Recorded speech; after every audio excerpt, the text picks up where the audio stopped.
Oh, we're good to go. This is awkward. You've been here this whole time, internet? Okay, I'm going to begin. Okay, one last question, I'll begin.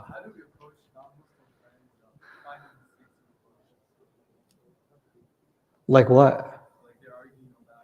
What mistakes are they finding? Collect them. Collect the receipts. Bring them to me with your friends. Let's hang out. I'd love to see them. Okay? You guys should be equipped not just to answer those questions. You should be students of Quran. So when you hear those things, you know how to turn them on their head. You shouldn't just study Quran for defensive purposes. You should study Quran so well that when someone brings one of those questions up, you can say, that's a criticism? Come on, you can do better than that. That's how equipped you should be. So this is really, do your friends a favor and study Quran. Not just their responses, Quran itself. Inshallah. Okay, let's begin. أعوذ بالله من الشيطان الرجيم يا أيها الذين آمنوا اجتنبوا كثيرا من الظن إن بعض الظن إثم ولا تجسسوا ولا يغتب بعضكم بعضا أيحب أحدكم أن يأكل لحم أخيه ميتا فكرهتموه واتقوا الله إن الله تواب رحيم رب اشرح لي صدري ويسر لي أمري واحلل عقدة من لساني يفقهوا قولي فالحمد لله والصلاة والسلام على رسول الله وعلى آله وصحبه أجمعين أما بعد. Everyone, once again, Assalamu alaikum wa rahmatullahi ta'ala wa barakatuh. Something briefly I want to mention, I don't want to dwell on it because we have so much other things to cover, is that Allah Azza wa Jal in this surah has told us to stay away from making assumptions, right? In this ayah we saw, اجتنبوا كثيرا من الظن, stay as much as you can away from making assumptions. And then immediately he said, وَلَا تَجَسَّسُوا, don't spy. But earlier on in the same surah, Allah said, if a corrupt person comes to you with news, what should you do? You should verify. فَتَبَيَّنُوا. And how are you going to verify if you're not going to investigate? An investigation, somebody could argue, is a form of spying, right? Because you're trying to find the information. This is where it's really important to understand that the Quran is expecting a minimal level of common sense from the listener and the reader. It's not speaking in a vacuum. It's speaking to people that are, aqilin. They know how to use their intellect. In other words, when there's a criminal investigation, when there's a threat, hey, this tribe is about to attack you, or there's about to be an invasion or something like that. Should you do the investigation? Yeah, absolutely. You should be doing an investigation and finding out and verifying because there's an actual threat, right? And there are other scenarios in which, hey, I heard this person said this, and this. It's not a threat, it's just an insult. Somebody claiming that they insulted you, and you're like, whoa, who did they say it to? Let me find out from their friend to their friend to their friend. Let me make a little, dashboard of pictures of people that I've already investigated from to come up with the trail of quotes until I get to who said what. This benefits nobody. It's not a life and death situation. It's not a criminal case. It's just hurt feelings or something, and you're trying to turn it into something it's not. This is where tajassus becomes a problem, right? There are situations that are worth an investigation. In fact, later on, when two Muslim groups are fighting each other, Allah said, فَأَصْلِحُوا بَيْنَهُمَا بِالْعَدْلِ وَأَقْسِطُوا. Make peace between them, make reconciliation by doing justice. How are you going to do justice? This one makes this claim, this one makes that claim. Every claim will have to be what? Investigated. If you don't investigate it, then you can't do justice, right? So in cases of life and death, in cases of profit and loss, in cases of theft, in cases of inheritance being taken, or murder, or criminal case, or whatever else, of course you have to do an investigation. The same thing is true actually of dhann also, assumptions. I gave a khutbah about assumptions maybe a couple of months ago, that actually assumptions are an essential part of our survival.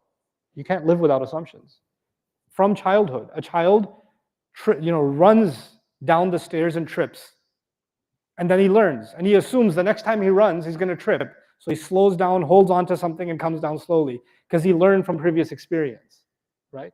We make assumptions about what's going to happen in the future, project, based on assumptions of the past. Many of you are in data analytics. Now it's an emerging field, or an emergent field, right? What is data analytics? You're making assumptions about the future of the market, or the future of the trend, or the growth, or whatever, based on what? Based on the past. You don't have hard data, you have past data, and using it, you're making projections. And projections are nothing more than educated assumptions, aren't they? Political politics, the polls, the elections, real estate prices, right? So many things based on assumptions. People bought Tesla stock when they saw Trump is winning. Smart assumption. Probably should be selling it sooner than recently, but but the point is, assumptions are necessary. In fact, even simply as driving a car, when you stop at a red light, you're assuming the guy behind you is going to stop, right? If you didn't assume that, your life would be in danger because they will ram right into you. When the light turns green, you go. You're assuming the guy on the other side is not going to T-bone you. They're going to stop. Life functions on assumptions. So when Allah is saying in this ayah, "Ijtanibu kathiran min adh-dhann," you could turn around and say, "Well, if we can't do dhann, then how are we going to survive as a world? The entire world functions on assumption." That's when, again, aql is necessary. Allah talking about all kinds of assumptions? No, the entire surah is about how you deal with people, making the wrong kinds of assumptions about people, making assumptions about someone's intentions, making assumptions about someone's character. They came and said, "Salam to me." Why did they say salam to me? What do they really mean by that? They invited me over for dinner. What's their ulterior motive? Why do they really invite me? You're really trying to get inside somebody else's head and figure out their intentions. The action on the outside is not enough for you, or you have to read a bad intention into every action. This person is doing this for this and this and this reason. This is the real reason why they're doing it. So what happens is you're looking at the outside, but you're making educated about the inside, right? That's the one that's being criticized here. That's the one that leads to it. That's the one that leads to sin. So that's one distinction that I wanted to make before you. Then, of course, even in the case of Musa alayhi salam, Allah taught us a tough lesson. Musa alayhi salam saw, in the time of Qaylula, he saw that the Egyptian soldier was beating up on an Israelite, right? And the Egyptians were the ruling class, and the Israelites were the slaves. And the Egyptians used to beat up on the slaves all the time. So he saw this 1,000 times before. But now he's in a position to do something about it, because there's nobody else around. So he steps in. And he assumes, like the other 1,000 cases, that the Egyptian is the oppressor and the Israelite is the victim. That's what he assumes. And he throws in a punch. And then the Surah Al-Qasas later on itself elaborates that actually he was wrong. The guy that was getting a beating was actually the criminal. So in this one case out of 1,000, it was the Israelite who was in the wrong. It wasn't the Egyptian who was in the wrong. He was punishing him for some crime that he committed or something. And then he turned on Musa alayhi salam also and started calling him out, right? What did that story teach us? The story taught us that even if you see lots of cases of a group of people being hurt away, you cannot judge an individual case. Every individual case has to be judged on its own merits. Now, how crucial is this in the case of justice? Because justice was just mentioned in this surah. فَأَصْلِحُوا بَيْنَهُمَا بِالْعَدْلِ وَأَقْسِطُوا. Imagine a judge. Let's just say it's a divorce court, civil court, divorce court judge, yeah? And he's seen 1,500 cases, right? And he's seen case after case after case. And he has an idea of what men do, and he has an idea what women do, he has an idea what lawyers do, because he's got that much experience, right? And he himself went through a divorce, right? And then his wife took everything. And the only thing he has left is the judge's robe. That's all he's got left, right? And now he's sitting in the judge's chair, and another case comes. And the lady's trying to take everything from the husband, or she's saying, he did this, he abused me, he did this. Now, he doesn't see that lady. For a second, he sees who? He sees his wife. He assumes she's doing the same thing to him that my ex-wife did to me. I'm not going to let her get away with it. You understand? So now his dhann is getting in the way of him doing justice. You understand? Right? So there's phenomenon. The other two that I explained to you, one thing I want to just now get right into is actually the imagery, the disturbing imagery. Let's go through it piece by piece. Would one of you love أن يأكل لحم أخيه ميتا, that they eat the flesh of their brother laying فكره.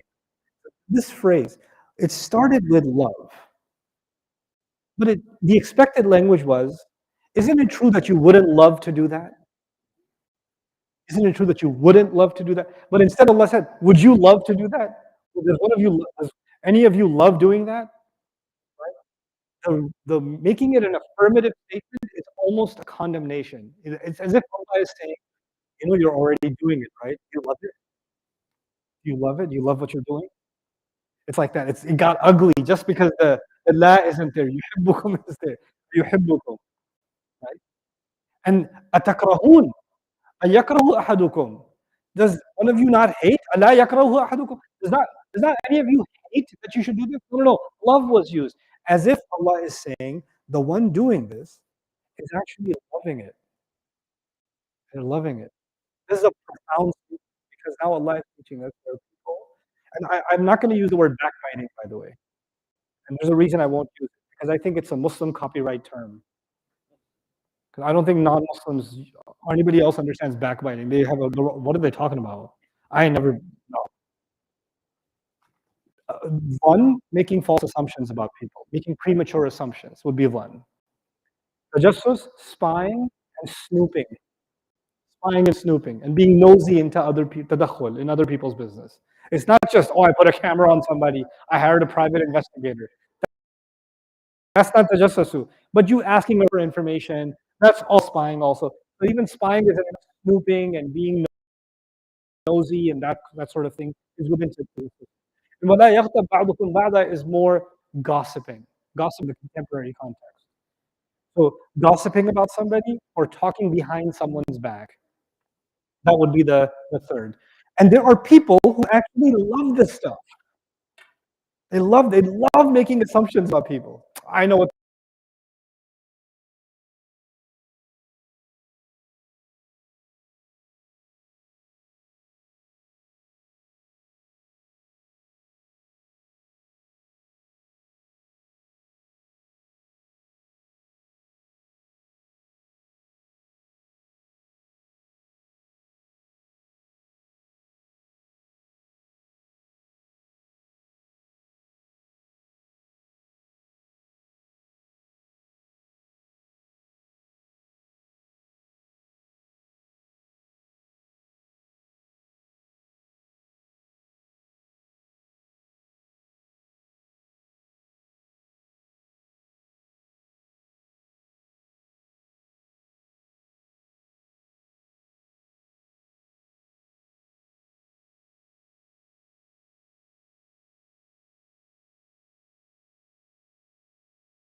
moment they captured evidence, they tasted it.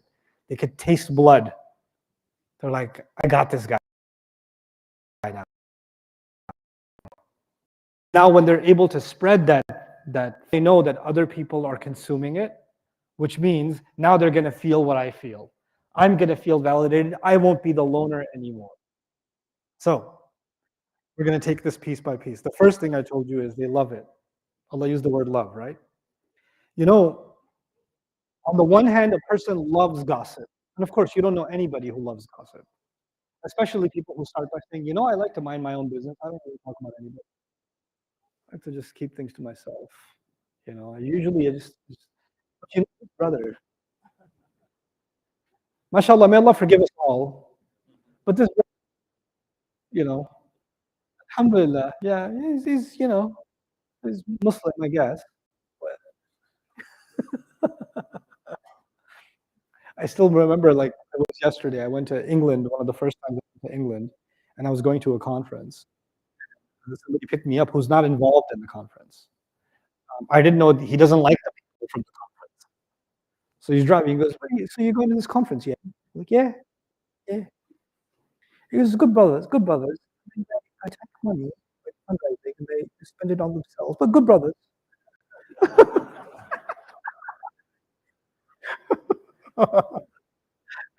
Mashallah, it's a good conference. Yeah, good conference. I was like, all right, bro.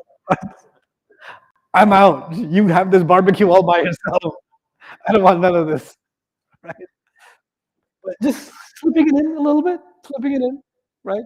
And then they're hoping you're gonna start investigating how they raise funds and do that or the other. You just slip them, or you just mention, I heard that they have some irregularities with the way they raise their funds, and then that's no, the money concept. These people are crooks. You know, so just start a little spark and let it go from there. And they love it, the love of that stuff. But what they don't realize is, what are they actually loving? They're loving eating off of a corpse. Meaning, they're sorely mistaken. They love the taste of the assumption. They love the taste of the spying. They love the taste of the backbiting. But actually, what they don't realize is all of that is them eating a corpse. They were sorely mistaken, just like they were sorely mistaken in this behavior, just like they were sorely mistaken about their assumption. Imagine you're eating that something that disgusting and you don't even know it. You don't even realize it. That's the irony of the whole thing. Here they are, so sure about someone that they're talking about them. And Allah is saying, you're so sure that you're tasting, you're doing something delicious. You know, they say juicy gossip. You ever heard that thing? Juicy gossip? I got some juicy intel. Oh, I got a juicy idea. Man, I heard juicy. Is it juicy? Yeah. Allah describes the juice. Exactly what it is, right? And even then, the other part of this is just the image of eating the dead. Eating, we're not even getting to the other part, just eating the dead. If someone was forced to eat the dead, it's because they're in a life and death situation, and cannibalism does happen, right? There's some plane crashes in history that people ran out of food or whatever, they ended up eating the people that died and like that. Like crazy stuff. Even if that happened, and those people survived, anybody who knew about them couldn't look at them and say it the same way. Like there's something that happened there that you can't get over. And they forever are kind of marred. They would probably want to hide that about themselves forever. Because if somebody knew that they've eaten another human being, then they would not want to be part of any, they wouldn't want to be included in any society or any. The irony of it is this guy who's doing the riba, who's doing this fun and justice and riba, is going around talking about someone so they can be excluded. They can be kicked out from the brotherhood. They can be ostracized. They can be isolated. Don't be near this person. He's not a trustworthy person. This is not a good woman. This is not a good person. But actually, who are they truly? Who are their behavior is more disgusting than anything they're doing riba of. Because they're actually eating, and they're not eating out of disgust or out of compulsion or out of survival. They're eating it because they love it. Imagine knowing someone who loves eating the corpse. How far away from that person would you want to be?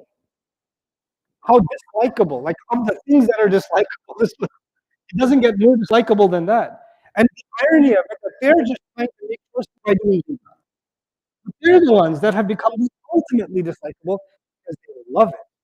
That's the re-engineering that Allah has done of this mindset. Then let's talk about the word brother. We talked about the word love. Let's talk about the word brother in this parable. أن يأكل لحم أخيه. لحم- Would one of you like to eat the flesh of any other? No. It could have been a dead animal. It would have been a disgusting example already if it was a dead animal. Allah didn't mention a dead animal. If it was any other dead human being, it would have been disgusting already.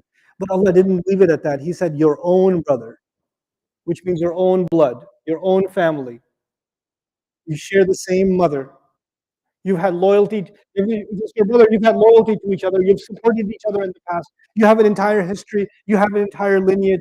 And especially in Arab tribes and any tribal society, you are the safest with your brother. So long as my brother is with me, I'm safe. My brother is with me, I'm safe. I will defend my brother to my death. If there's an arrow coming, I'll take it instead of my brother taking it. That's what my brother is. And now he's not even safe with you at the time where you're supposed to honor him, meaning he's dead, he can't even defend himself. You're supposed to be the one washing his body, you're supposed to be the one shrouding him, you're supposed to be the one praying for him, you're supposed to be the one comforting everybody else, you're supposed to be the one covering his sins, you're supposed to be the one paying his debts. You're his brother. And you're the one that's doing the most disgusting possible thing to your own brother. Like if it was any other human being, it was disgusting enough.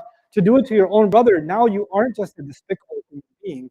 You are, you can never be trusted because you did that to your own brother. But it adds another element. You know, the Arabs used to have a culture of eating from the dead of their enemy as a show of hate. Hind did it to Hamza radiallahu anhu. Al-Qurtubi actually mentions this. He said that they used to do this show of extreme hate. The shu'ara of the Arab even used to mention it. واستعمل أكل اللحم مكان الغيبة لأن عادة العرب بذلك جارية. He said this before Islam, this was one of the things that was common among extreme enemies. قال الشاعر فإن أكلوا لحمي ووفرت لحومهم. If they eat my flesh, I'll eat theirs. I'll make sure their flesh gets eaten. فإن هدموا مجدي بنيت لهم. If they destroy my dignity, I will, I'll come up with a new form of dignity in response to that. This language was used for the one you hate the most. Extreme hate that you were willing to do something so disgusting just to demonstrate your hate. And now Allah is using the same thing for the exact opposite. The far extreme is your own brother you're doing it to. That's the far extreme. And Allah is saying, now you're treating your brother as the people in Jahiliyyah would treat their worst enemy. That's how you're treating him. That's the act of fun, tajassus, and riba. This, there's a saying there's a statement in the Quran about certain things, particularly having to do with the isma of a believer. Allah says, "تحسبونه هينا وهو عند الله عظيم." He said, you think it's no big deal. You think it's something light, and it is massive before Allah.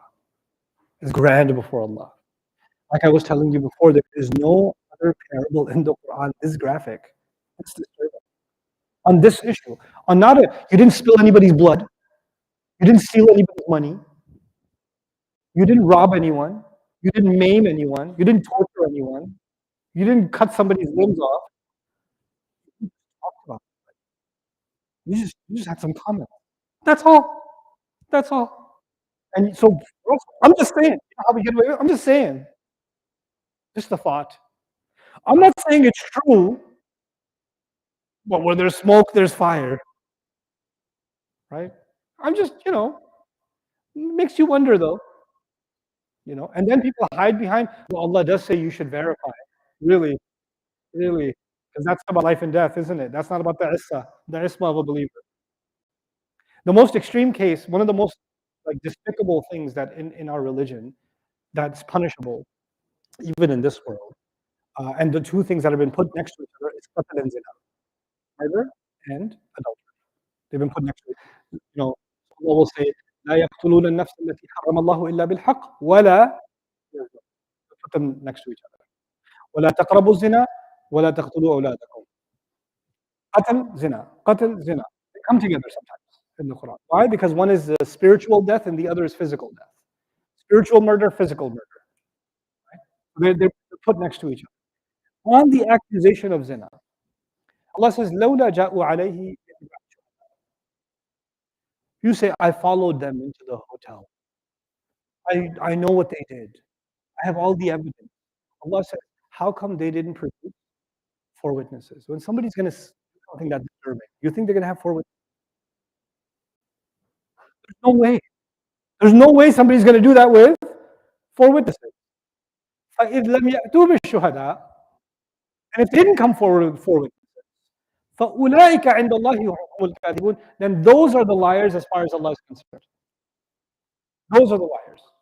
Why did Allah do that? Because to Allah protecting the dignity, even of the sinner. When is the only scenario when they're going to have 4 witnesses? When they have so little shame that they'll do something like that in public. Where at least how many people can see? 4 people. And those people that have no shame deserve to be shamed, deserve to be punished. They had no regard for any humanity, so they get no regard. But the people who sinned, even though they humiliated themselves, even then Allah is protecting them. Even then. So we have a religion where human dignity is actually of paramount importance. And these ayat of ghiba are about the attack of human dignity. By the way, the very next ayah is about human dignity. Allah says, Inna akramakum Allahi atqakum. The most honorable among you, as far as Allah is concerned, are the ones that have the most taqwa. And taqwa is where? In the heart. At-taqwa hahuna kama qala an-nabi alayhi salatu wasalam. Taqwa is here, taqwa is here, taqwa is here. Quran even says, from the taqwa of the hearts. وَلَا أَحَدْ يَعْرِفُ. Nobody knows the reality of the hearts except هُوَ عَلِيمٌ بِذَاتِ الصُّدُورِ. So if taqwa is what makes you the most honorable and makes me the most honorable, then the thing that makes me the most honorable is invisible to each of us. You can't see mine and I can't see yours. Can't be seen. إِنَّ أَكْرَمَكُمْ عِندَ اللَّهِ أَتْقَاكُم. What does ghiba do? What does dhann and tajassus and ghiba do? I know what's going on in this person's heart from my life. I can prove it to you with my tajassus. And now I have license to talk about it with my ghiba. Right? So now I'm going to enjoy just eating the flesh of my dead brother. Allah protect us from this. Okay. At the time of death, let's just say there are 2 brothers. The parable is about a brother. At the time of death, let's say 2 brothers had a fight before. They didn't talk to each other. 5 years they haven't spoken a word to each other. And the guy gets a call, hey, your brother died in a car accident. Is he going to say, good, I hated him anyway? He's going to say, I'm coming. He's going to take a flight. He's going to show up to the family. He's going to wash the body. He's going to cry over his brother. And he's going to regret 5 years he didn't speak to him. He's going to be different. He's going to regret the times he didn't just let go of his pride, let go of his anger, and let this go and brothers be brothers. He's going to ask Allah for forgiveness. He's going to feel remorse, and shame, and regret over his brother. Now imagine a scenario, he finds out his brother died, and he goes, and everybody else is crying, and he's biting it. Can you imagine the sickness, the detestable sickness that's being described? At a time when everybody's saying, Ya Allah, forgive this person's sins. We just want to remember good things about them. You know, if they owed anybody anything, please let them come forward so we can dispose of that now. This is the time we have to walk. He's now in the presence of the angels, right? No, before he goes to the angels, I want to have one last revenge. Your rage is so terrible that even their death didn't satiate you.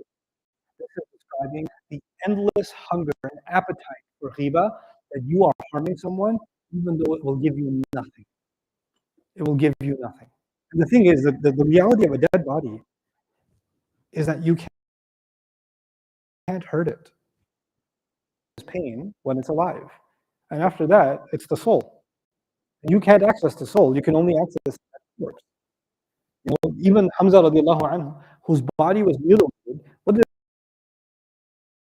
Allah say about they are being provided in the company of their Rabb, and they're overjoyed. The body chewed into by him, but Hamza himself is overjoyed in the same moment. In the same moment.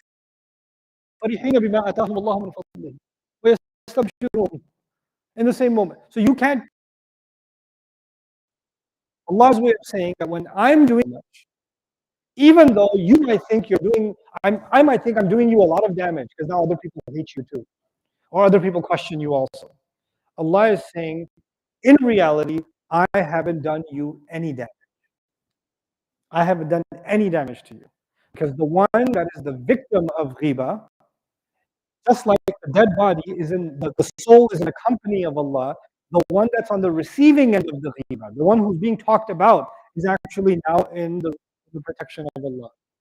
They're being rewarded by Allah. Every time people are talking, they're more secure. They're more secure, they're more secure. You can't harm them at all anymore. Okay, let's go further. Let's talk about this concept of dead, eating the dead. Not just eating the dead, eating one's own dead, isn't it? Eating one's own dead. You know who does that?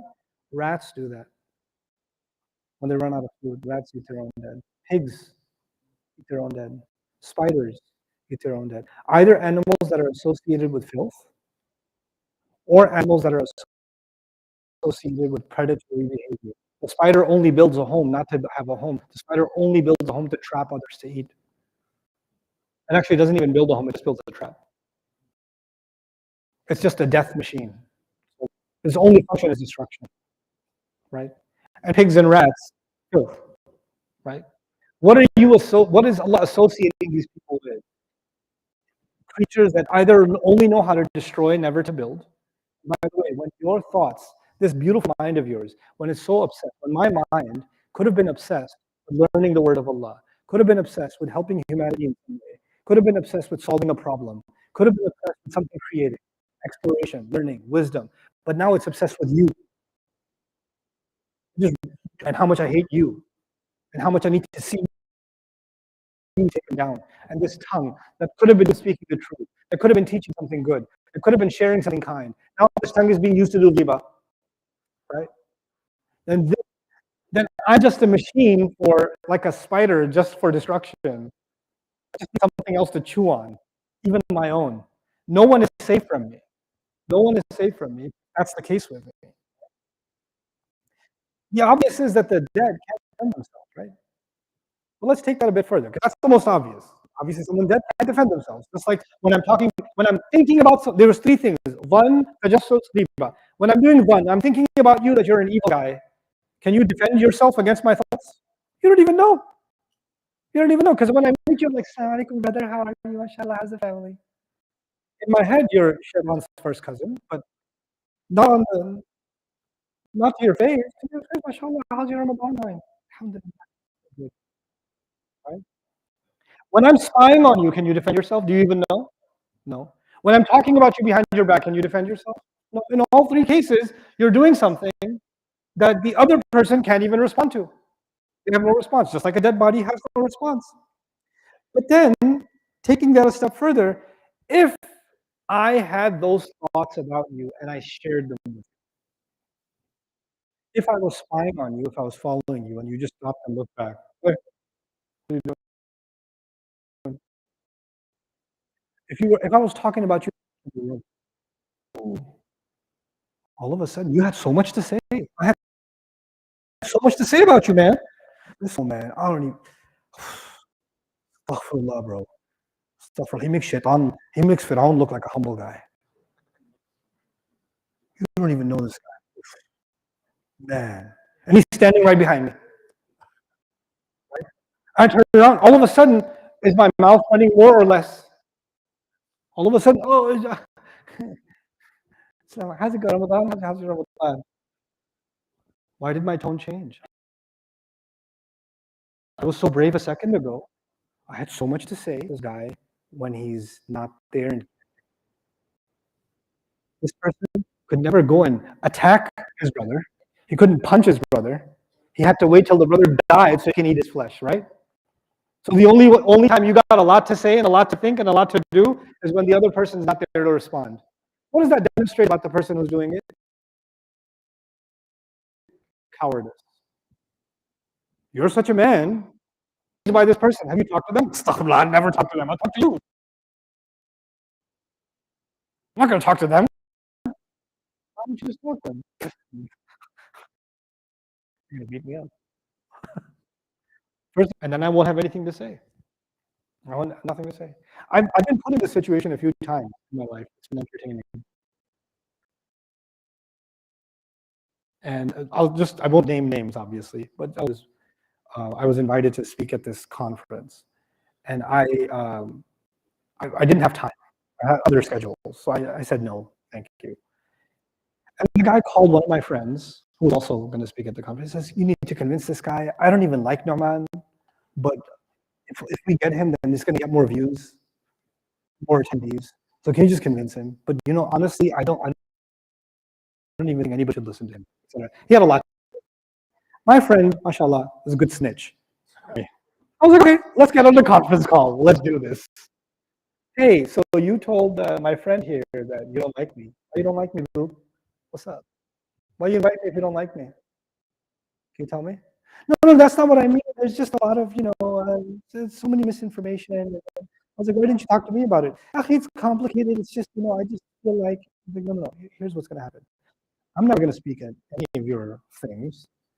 And that's because you have zero integrity and you want to talk about the legacy of Rasul Sallallahu Alaihi Wasallam. You can't even uphold it to the Prophet Sallallahu Alaihi Wasallam. When you have a problem with someone, even a believer, have some fear of Allah and speak straightforward. Bro, I don't like you, but I still want you to come.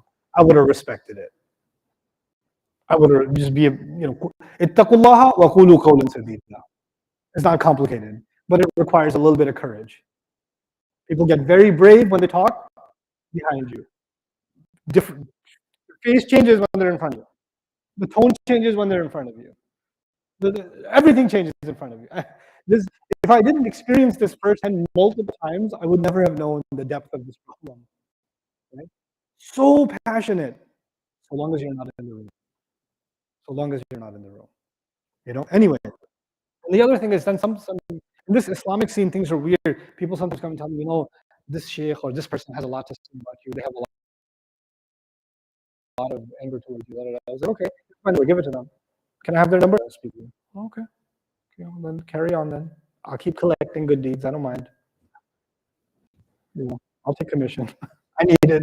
One of those I need it. It's one thing that you don't have access to the talk to them, right? But now we've come in a new era. This is even crazier era. And especially the young guys here, you need to understand these things. That's why I'm being straightforward with you. You have to learn your Islam by learning Islam, not by entertainment Islam. Like meme Islam, or like get the right thumbnail to watch the video Islam. That's not Islam. And now you're like, oh, this person's doing a refutation against this person. You see this sometimes? Right? Oh, I'm going to watch this. I'm going to got a lot to say. Oh, can't wait for the response video. And behind the scenes, this A made a whole video about B. B calls A up. Bro, we're friends. We had dinner the other night. Why are you doing this? Yeah, just, just some things you said. Okay, let's talk about it. Why'd you make a video? Why didn't you talk to me about it? Right? And then they talk about it, and then they'll make another video. He even called me. He was so scared he called me because he's just feeding off of the views. It feeds his agenda, right? You can't even talk to him because every time you talk to him, he's feeding more of the problem. So you just have to. No, he won't even talk to me. You should be talked to because you are a real machine. You just turn it out over and over again. They're feeding on it and they're enjoying it. That's the sickness of this problem. When you guys have a problem with someone, instead of writing an unambiguous meme of story status, once you got away, hashtag hypocrite. Sisters don't do that, of course, ever.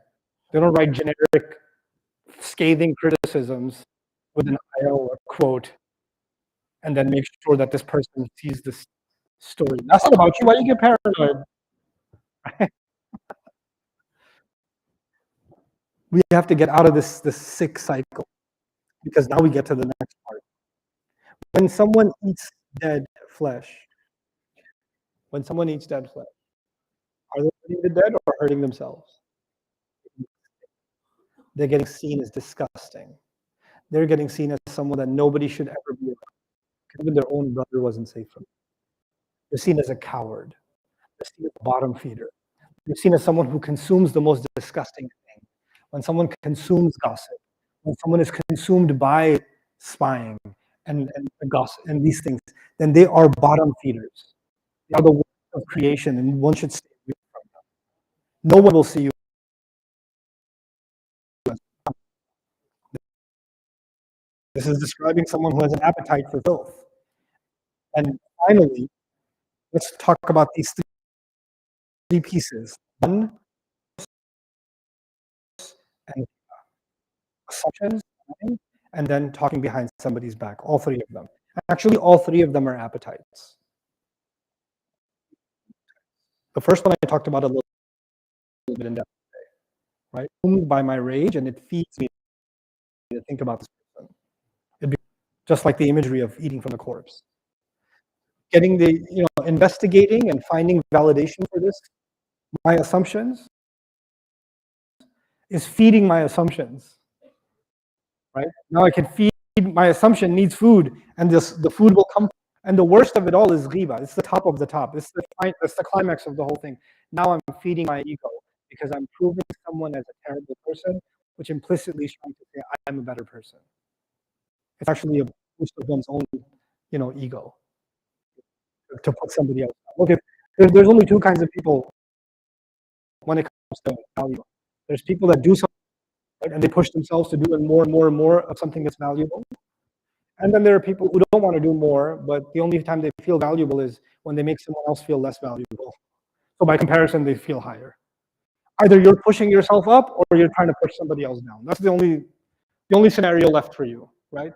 So clearly these people don't want to push themselves up.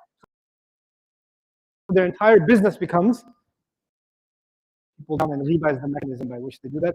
And that feeds their ego. That's what feeds their appetite. May Allah protect all of that. The last thing I want to share with you today is something about these three things actually being amazing qualities of a human being. The ability to think and make assumptions. I told you science wouldn't exist without assumptions. What is science? You have a hypothesis, right? Do you have proof for your hypothesis yet? No. It's one. And then you have to investigate and experiment to prove your hypothesis, right? And once you prove your hypothesis, then you want to share it with other people and publish your findings and increase the knowledge of humanity because you explored in this exploration. All of human knowledge begins with a thought, and you validate that thought with investigation. And after investigation, you share the knowledge that you found.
وَاتَّقُوا اللَّهَ إِنَّ اللَّهَ تَوَّابٌ رَحِيمٌ.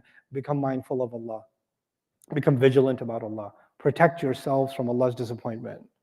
And then Allah says Allah is continuously accepting tawbah. Tawwab fa'al is sighatu takrar fil mubalagha, right? So it's something that Allah does over and over again. This thing starts with one. So we're going to end with one. I have a bad thought about you. I can't help it. I can't help it. You can't. Sometimes you can't help a thought. It comes. Allah says, "Ijtanibu kathira min adh-dhann." Push it away. The thought will come. Side. The thought will come. No, no, no. I'm not going to entertain it any further. I'm going to drop it. It's like a fly that comes and sits on your food. Shoo it away. Don't sit and just don't taste it. Let it go. Get it out of your system. Remove it. The thought itself will come. And by the way, that's why ijtanibu ifti'al is mubalagha also. Make a great deal of effort to push these thoughts, sidestep them. The thoughts themselves are not, the moment you have a thought, you're not sinful. But it's when you dwell on that thought to the point where tajassus happens, to the point where ghiba happens. Don't even let that happen by stopping that first step. That's what Allah gave us. That's why He said, ijtanibu kathira min adh-dhann. Because some of those thoughts that you're going to sit with are going to turn into sin, are going to get worse and worse and worse. This is the training that you and I have to do, mental exercise you and I have to do about our dhunun, about our assumptions about people. The Arabs lived thousands of years making assumptions about other tribes. They dedicated poetry to their assumptions about other tribes. They did wars based on their assumptions about other tribes and other peoples. Assumptions, assumptions, assumptions. This one has this problem, these ones are undignified, these ones are this way, these ones are that way, and revenge and hateful speech being made. Right? Allah in the last ayah says, Ya ayyuhan nas inna khalaqnakum min dhakarin wa untha waja'alnakum shu'uban wa qaba'ila lita'arafu.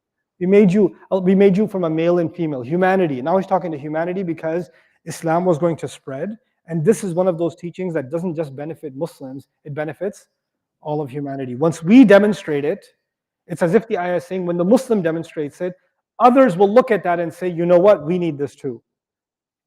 We need this too. We're 20% almost, maybe more, of the world's population. If 1/5 of the world's population lived by these ayat, you don't think the other 80% is deeply impacted by how we're immune from some of these sicknesses? How much of the internet right now being consumed is about dhann, tajassus, and ghiba? If you remove dhann, tajassus, and ghiba from the web, from YouTube, from Instagram, if you remove it, from celebrity gossip to Muslim gossip to assumption-based entire content to not talking to someone, talking about someone. We're not in the business of talking to people anymore. We're only in the business of talking about people. We've created an entire culture of ghiba. An entire culture. If the Muslims remove themselves from this, they would show humanity what being decent human beings actually looks like. Have you not seen in the non-Muslim space, this dhann and tajassus and ghiba thing has destroyed entire careers, ruined entire lives? Just because somebody takes a clip of a video out of context and turns it into something, the guy loses his job, the guy gets kicked out of university, all this stuff happens because of a dhann, because of a little bit of ghiba, because somebody's allegation, because somebody unfounded statements. Due process is gone. فَأَصْلِحُوا بَيْنَهُمَا بِالْعَدْلِ وَأَقْسِطُوا is gone. جَعَلْنَاكُمْ شُعُوبًا وَقَبَائِلَ لِتَعَارَفُوا into nations and tribes, so you can know one another. Shu'ub, by the way, is nations and people. Comes from sha'ab. Sha'ab is a hole in the wall. Sha'ab actually means a hole in the wall. Every nation is not a perfect wall. Every nation has its own crack. And the crack in one nation is filled by another nation. And the crack in that nation is filled by another nation. Just like in trade. Some nations have the resources, other nations have the technology, some nations have the ports, other nations have the financial resources, some have the oil, some have the minerals. There's dependencies, economic dependencies, the same way there are cultural dependencies. When you travel the world, you'll see that there are some nations that are extremely creative, like mind-blowingly creative. Other nations you'll find they're extremely kind people. They're not very creative, but super kind. And the creative people are very unkind. So the creative people might learn something from the kindness of a kind nation, and the kind might learn something from the creativity of the creative nation. That's why there's shu'ub and qabail. Not so you make fun of each other's weaknesses, but you benefit from each other's strengths. That's why inna akramakum indallahi atqakum. That's why karam doesn't come from where you rank genetically or where you rank economically as a people, or what conquests you have. That's individuals, whoever has however much taqwa. Well, I wanted to, alhamdulillah, we've reached the end of it now. This thought, there are 2 degrees of assumptions that I want you to be aware of. And I'll end this today. Because assumptions is the source of everything else that's coming, right? So you address the source and then the problem gets solved. The root is one. There's one about people that are far from you, and there's one about people that are close to you. There's 2 kinds of one. One way to think about it. You saw a video or you read an article about someone, you have nothing to do with them. You know of them, but you don't know them. You don't know anything about their life. You don't know anything about their personal life. You don't know anything about their night and their day. You don't know anything about their struggles, nothing. But you read something about them, or you watched something about them. Are they far or close? They're far. And when they're far, it's easier for you to make a quick judgment and just run with it, right? What did Allah say assumptions are? They are ithm. You know what ithm comes from? Not or a camel that slows down, doesn't do enough work. A camel that slows down. You know what your brain does when you make assumptions? It doesn't do the work. It assumes it knows already. It fills in the gaps by itself, right? It's easy to fill in the gaps by yourself. It's easy to use other cases and fill the gap in this case. Oh, I've seen this 1,000 times. You know, nowadays there's either red pill or blue pill, right, guys? The red pill, all women are like this, you know, and on the woke side, all men are like this. Let me tell you about men. Oh, let me tell you about women. How are you going to tell about an entire species, about billions of people? Why? Because you have your own personal bias that's feeding into it from a distance. Then there's assumptions about those who are close to you. Those who are close to you. Those who are close to you may have made a mistake. Maybe you had a brother who was a drug addict. It's possible. He's close to you. Maybe he had to go to rehab. Maybe he got arrested, had to go to jail, had to go to rehab. That happened 10 years ago. In your head, whenever you see him, what do you see? Drug addict, criminal. You see someone who's done jail time. You don't know that he memorized the Quran when he was in jail. You don't know that he completely turned his life around. You don't know that he's an engineer now because you stopped caring. You don't know that he has a family. You don't know that he raised a beautiful family and is raising good children and he's helping other people get out of drugs, running a rehab program. You don't know any of that. Why? Because in your head, once an addict, always an addict. I know my brother, he's never going to change. Do you know your brother? You know, and it's far more confident about the assumptions of people that are close to us than we are about the people even that are far from us. And then what happens with the people that are close to us, when we make assumptions about them, other people believe our riba more. Because like, I know that's my brother, I'm telling you, right? So we actually, like the brothers of Yusuf alayhi salam, right, called him a thief. Binyamin, they called Binyamin a thief. And they said because he's a thief because he used to have a brother, he was a thief too, right? And the whole crowd will believe them. Why do they believe them? Because it's your own brother. Who will know if your own brother's telling the world you're a thief, and your brother used to be a thief, of course they'll believe you. So you have more ability to do harm to your own flesh and blood, literally your akhi, than actually anybody else and anyone else. The worst slander against the Prophet came from Quraysh, his own people. The worst slander came from his own people. That's the reality. I pray Allah Azza wa Jalla protects us from this vicious sin. And I pray that the benefit of sharing something so disturbing in the Quran, the benefit is that we recognize the ugliness of this all the time, that we don't go anywhere near it. We shouldn't, and the fact that we used to enjoy some of it, we lose the appetite for it, that we don't qualify for the words ayuhibbu. We just don't qualify for them, you know? فَكَرِهْتُمُوهُ. And you've hated it all along, but you didn't know. You didn't know how disgusting it was. That's why فَكَرِهْتُمُوهُ at the end is a reality check. Allah make us from those who truly do hate it. And may Allah Azza wa Jal protect us from becoming people of fun and tajassus and ghiba. And forgive the transgressions we've made in the past. You and I, all of us. Allah Azza wa Jal forgive them. These things happen. And that's why Allah put tawbah at the end of this ayah, right? Fattaqullah inna Allaha tawwabur rahim. Be mindful of Allah. Allah is accepting of tawbah. Last lesson for the night. I didn't say make tawbah, Allah accepts tawbah. Allah says have taqwa, Allah accepts tawbah. Why? Because having taqwa means you'll be careful from now on. And when you're careful from now on, that itself is a tawbah. It's not, Ya Allah, forgive me. No, now you're going to show Allah, you're going to be careful. And when you show Allah that, that is Allah accepting your tawbah. So it's your taqwa that's actually your tawbah. Beautiful. And that's what qualifies us. Endless rahmah. Allah qualify all of us for it. Barakallahu li wa lakum fi al-Qur'an wa nafa'ani wa iyyakum bil ayat. Inshallah ta'ala tomorrow we'll do a parable from Surah Al-Hadid. Jazakumullahu khairan. Assalamu alaikum. Almost 300,000 souls have already been gifted a Bayyinah TV sponsorship, and the impact has been immense. But over 50,000 eager students who can't afford it are still waiting to begin their journey. You can help. Visit bayyinah.com/gift to share the gift of the Quran so that another soul can explore the depths of Allah's words.